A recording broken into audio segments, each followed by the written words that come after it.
reçu. Ah, il est comme ça, il prend des mauvais choix, et mais mon ami, tu pas... Est-ce que tu es au courant que Dieu enregistre ce que tu fais? Il dit, je suis Dieu, je suis juste. Il dit, ne jugez pas afin de ne pas être jugé. On vous mesurera de la manière que tu mesures les autres. Dieu est juste. Je vais vous donner un témoignage d'un frère. Que moi, comme j'étais tout feu, tout flamme dans l'évangile, parce que quand j'ai reçu l'évangile, c'est comme si j'ai pris un coup de massue sur ma tête, ça m'a remis à l'ouest. Mais non. Bien que je voyais un pasteur délier la parole de Dieu, je sautais dessus. Et ma bouche s'ouvre en même temps. Donc j'étais le premier à les critiquer. Ah non. Je critique pas les frères de l'église, c'était les pasteurs que je critique. J'allais toujours après eux. Mais comme Dieu est juste. Aujourd'hui, chez moi qu'on critique, mais je suis pasteur. Comme elle a dit, Seigneur de grâce, je ne savais pas. Mais je dis, Dieu est juste, hein. Dieu est juste.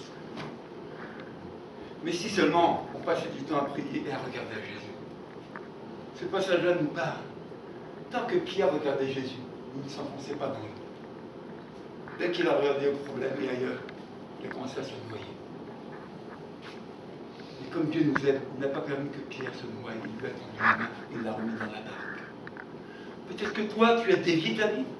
Peut-être que toi, tu as été découragé, tu as abandonné un peu le Seigneur. Jésus, il est là, il veut te remettre dans le bon chemin.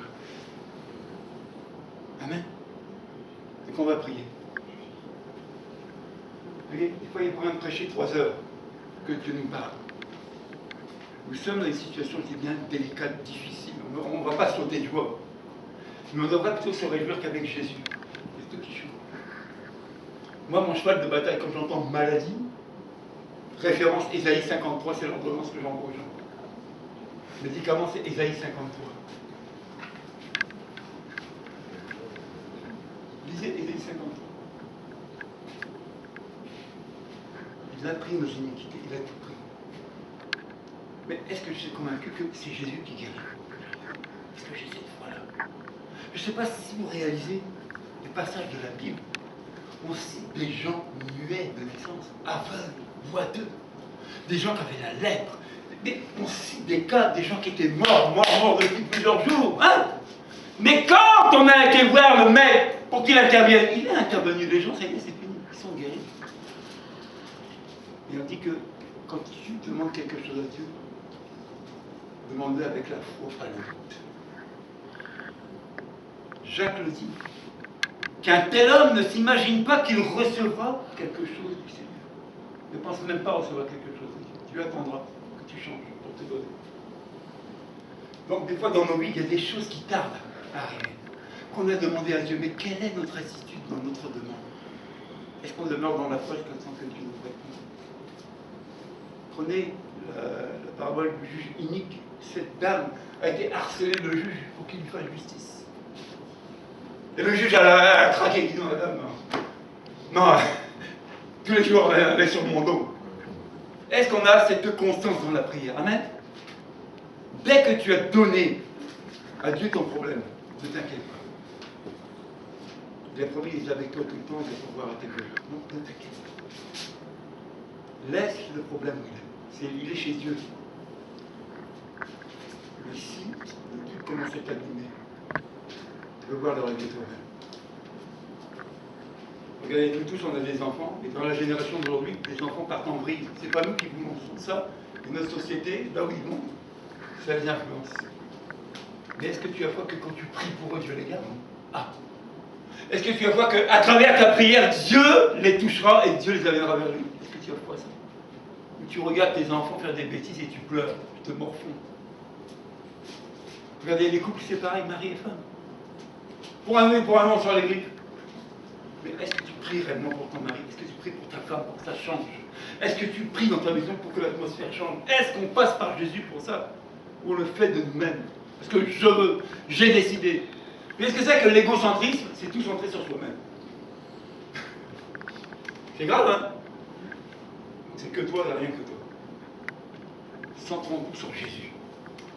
C'est ça le plus important, c'est Jésus. Donc on va prier, selon ton besoin. Selon ta situation ce matin, dis au doute de quitter ta vie. On va se lever, on va prier sincèrement. Nous tous, on ne peut pas dire qu'on vit sans problème, parce que la vie d'un être humain sur la terre est remplie de problèmes. Il y a petits et grands problèmes, et ça s'appelle toujours problème. Notre vie est confrontée à des difficultés. Il y a petites difficultés et grandes difficultés, mais il y en aura toujours. Amen.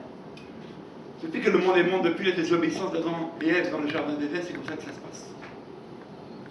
Mais est-ce que tu crois et tu as foi que quand tu vas aller devant Jésus et lui demander d'intervenir, il va le faire? Est-ce que tu crois ça? Commence à prier. Parle avec Jésus. Tu veux voir Jésus à l'œuvre? Vas-y. Demande avec foi. Demande avec foi qu'il intervienne.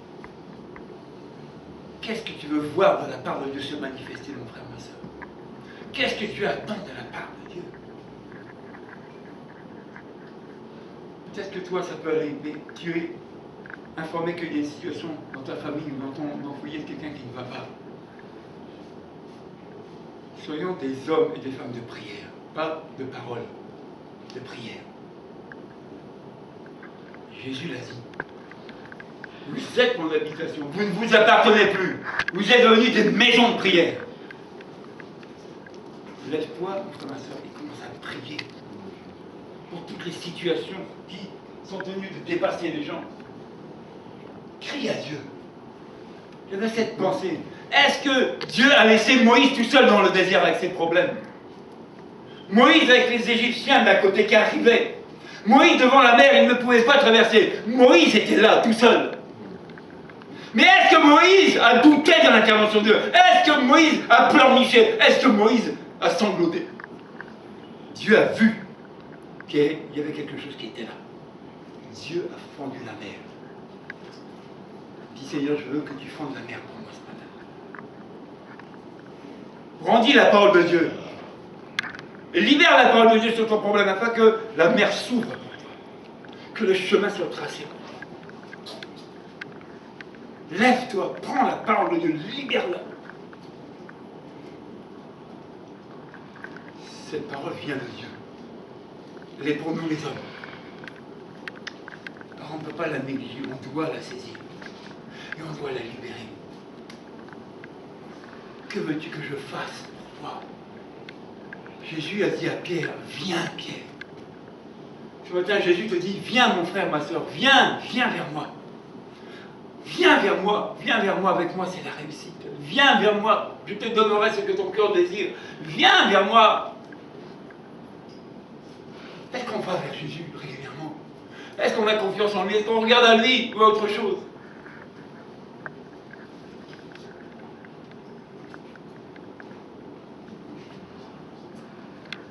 Commencez à prier.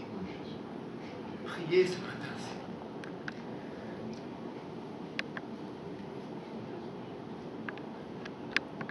Si Dieu t'a parlé, à travers ce que tu viens d'entendre, remercie-le.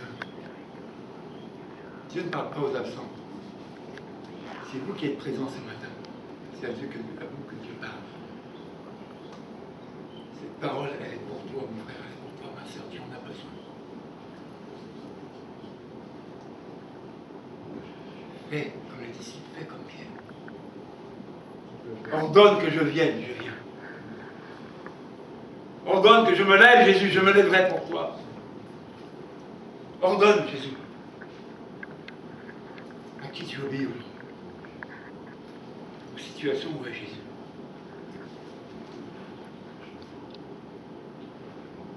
Et dans tous les cas de figure, Jésus ne te laissera pas sombrer. Non. Il te portera secours, comme il a fait à Pierre. Il n'a pas permis que Pierre se noie. Il a relevé, mais il lui a dit, homme de peu de foi. Homme de peu de foi. Ce qui sera victorieux du monde, c'est la foi. La foi en Jésus. La foi en sa parole, qui est victorieuse. Sœur Olivia, je voudrais une parole pour toi ce matin. Ce n'est pas réellement ce que tu vis, mais Dieu te dit, ne doute pas, le miracle arrive. Olivia, le miracle de Dieu va venir encore de nouveau sur ta vie. Parce que quels que soient les dires des autres, tu cherches Dieu. Tu aimes Dieu. Alors Dieu va répondre favorablement à tes cris, à tes prières. Parce que tu n'as pas douté en allant vers lui. Alors de la part de Dieu, reçois ton miracle. Reçois ta réponse. Reçois l'exaucement de tes prières et tu témoigneras encore de la grandeur de Dieu. Ne doute pas. Tu as demandé une chose à Dieu, il est en train de le faire et elle est faite. Et tu témoigneras. Amen. Amen.